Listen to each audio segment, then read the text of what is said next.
ಇನ್ನು ಈ ಕಾಲ್ತುಳಿತ ದುರಂತವನ್ನು ಸಿಎಂ ಗಂಭೀರವಾಗಿ ಪರಿಗಣಿಸಿದ್ದಾರೆ.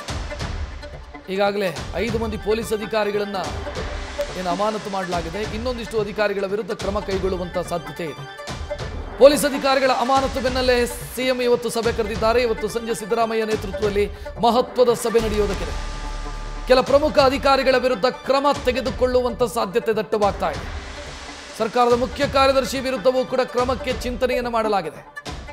ಇದರ ಜೊತೆಗೆ ಡಿಪಿಎಆರ್ನ ಕಾರ್ಯದರ್ಶಿ ಸತ್ಯವತಿ ವಿರುದ್ಧವೂ ಕೂಡ ಕ್ರಮ ಕೈಗೊಳ್ಳುವಂತ ಸಾಧ್ಯತೆ ಇದೆ. ನಿನ್ನೆ ಸತ್ಯವತಿ ಅವರನ್ನು ಸಮರ್ಥಿಸಿಕೊಂಡು ಮಾತನಾಡಿದರು ಮೈಸೂರಲ್ಲಿ ಮುಖ್ಯಮಂತ್ರಿ ಸಿದ್ದರಾಮಯ್ಯ. ಆದರೆ ಅವರ ನಿರ್ಲಕ್ಷ್ಯ ಎದ್ದು ಕಾಣ್ತಾ ಇದೆ ಈ ಇಡೀ ಕೇಸ್ನಲ್ಲಿ ಅಥವಾ ಕಾಲ್ತುಳಿತದ ದುರಂತದಲ್ಲಿ.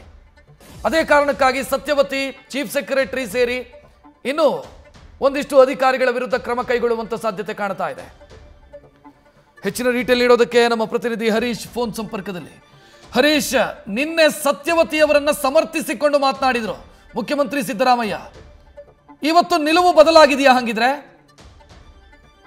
ರಕ್ಷತ್, ಬಹಳ ಮುಖ್ಯವಾಗಿರುವಂತದ್ದು ಇತ್ತೀಚೆಗೆ ಸಂಭವಿಸಿದ ಕಾಲ್ತುಳಿತ ದುರಂತದ ಪ್ರಕರಣದಲ್ಲಿ ಕೂಡ ಅಮಾಯಕರು 11 ಜನ ಬಲಿಯಾಗಿದ್ದಾರೆ. ಅದಾದ ನಂತರ ಕೂಡ ಹಲವು ಪೊಲೀಸ್ ಅಧಿಕಾರಿಗಳನ್ನ ಕೂಡ ನಿರ್ದಾಕ್ಷಿಣ್ಯವಾಗಿ ಅವರ ವಿರುದ್ಧ ಕ್ರಮವನ್ನು ಕೈಗೊಂಡಿದ್ದಾರೆ, ಮತ್ತೆ ಅಮಾನತು ಕ್ರಮವನ್ನು ಕೂಡ ಕೈಗೊಂಡಿರುವಂತದ್ದು. ಸೊ ಅದರ ಮುಂದುವರೆದ ಭಾಗವಾಗಿ ಈಗ ಸರ್ಕಾರದ ಮುಖ್ಯ ಕಾರ್ಯದರ್ಶಿ ಮತ್ತೆ ಡಿಪಿಆರ್ ಕಾರ್ಯದರ್ಶಿ ವಿರುದ್ಧವೂ ಕೂಡ ಕ್ರಮ ಕೇಳುವಂತ ನಿಟ್ಟಿನಲ್ಲಿ ಕೂಡ ಈಗ ಸಿಎಂ ಸಿದ್ದರಾಮಯ್ಯ ಅವರು ಮುಂದಾಗಿದ್ದಾರೆ ಅನ್ನುವಂತ ಮಾತುಗಳು ಕೂಡ ಈಗ ಕೇಳಿ ಬರ್ತಿದ್ದಾವೆ. ಅಂದ್ರೆ ಆ ಪ್ರಕರಣ ಘಟನೆಗೆ ಸಂಬಂಧಪಟ್ಟಂಗೆ ಒಂದು ನಿರ್ಲಕ್ಷ್ಯ ವಹಿಸಿದ್ರು ಅನ್ನುವಂಥದ್ದು ಕೂಡ ಈಗ ಸಹಜವಾಗಿ ಕೇಳಿ ಬರ್ತಾ ಇರುವಂತ ಆರೋಪ.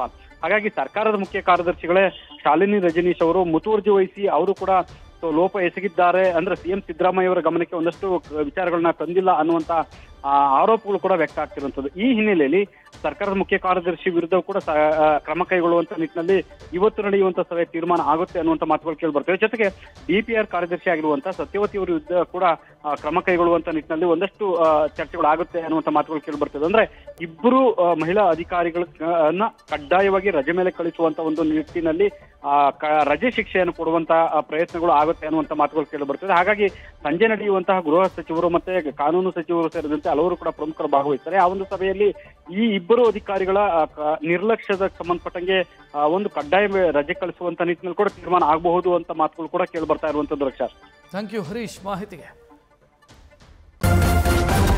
ನ್ಯೂಸ್ ಫಸ್ಟ್ ನಿರ್ಭೀತಿಯಿಂದ ನಿಮ್ಮ ಪರವಾಗಿ.